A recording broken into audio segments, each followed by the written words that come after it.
How many of you have ever watched the Rocky movies? Rocky Balboa was a character that rose to great fame and won matches he should not have won. What most people don't realize is Rocky had to lose sometimes in order to get back up and move again. Fellow Toastmasters, today I'm going to talk about the time that I nearly quit Toastmasters after a rise and then crashing and having to come back again. Several years ago, I joined Toastmasters. At the time, I was singing in the choir, and I was quite good at it. So Toastmasters wasn't even on my radar. However, a friend of mine had invited me to come watch her speak. I enjoyed it. It was like a duck to water, and I started winning speech contests here at the club. I enjoyed going after my fellow club members. Some of them I knew I could beat, and I could pad my resume. Others I knew would challenge me to bring my game to the next level. A few months ago, there came to a time where I had a chance to go against a speaker from another country. He was the pride of Europe. We had matched up twice before. I won the first round, he won the second. And this was going to be the trifecta match. I built it up. I invited my friends, my family, my colleagues and classmates, and potential speaking opportunities as well. This was supposed to be my time to shine because I knew I had to bring my A game. This was going to be the Rocky Balboa versus the Apollo Creed all over again. And I was bound and determined to beat somebody who had already beaten me before and could possibly beat me again. 2 weeks before that particular event, I received an email asking me to step aside, as the club wanted to go in another direction with another event. I thought, okay, maybe this was a third act I didn't know about that had been scheduled. But it hadn't been. The speakers were put to the side, and this new event was going up against the Pride from Europe. It was supposed to be a great event that brought many people to the club. But in turn, it devastated me.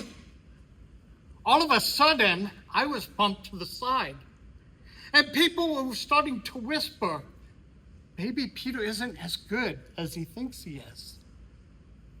Is all this bragging for naught?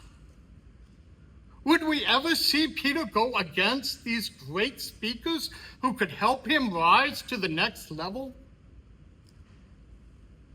It shook my confidence.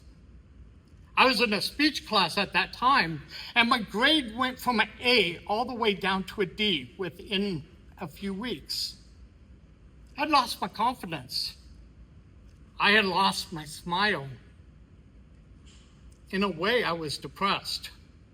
Not so much angry, because if I was angry, I wouldn't be here. But I was hurt. I didn't want to hear the apologies. I didn't want to hear the excuses or the defensive mechanisms. I just wanted to heal. And the best way for me to heal was to step away from Toastmasters for a time. I told everybody that it was for my mental health. And in a way, it was. But the more I stayed away, the more longing I had to be back with the Toastmasters, to hone my craft, to be who I needed to be. It wasn't until I started hearing the other whispers from other people. Hey, go talk to Peter. He's in Toastmasters. He can help you out here. Did you know Peter has won some speech contests in the past? It was then that I started to think, maybe that's all this was to people. This was a club where you could gather together, have a few laughs, hone a few skills. But to me, it was always a chance to be the best and take it to the next level. I had to gain that confidence back. And it wasn't until the final day of class when someone got up and said, I want to thank Peter for showing us how to push the envelope, for showing us what Toastmasters is all about, for always having the courage to get up each and every time in this class and lay it down on the table. It was befitting because my speech was a eulogy for myself, and I was already emotionally unprepared for that type of praise. I had to rise from the ashes. I had to gain the confidence back that would allow me to propel myself up and be better than who I thought I could be. And one day I will go up against the Pride of Europe again, and I will beat the Pride of Europe in that rubber match. Fellow Toastmasters, sometimes somebody says something or does something, and they don't mean to do it. It was purposeful, but not intentional. But you have to believe in who you are. You have to believe in what you can do. And you have to be able to rise from the ashes and become the phoenix that you were meant to be.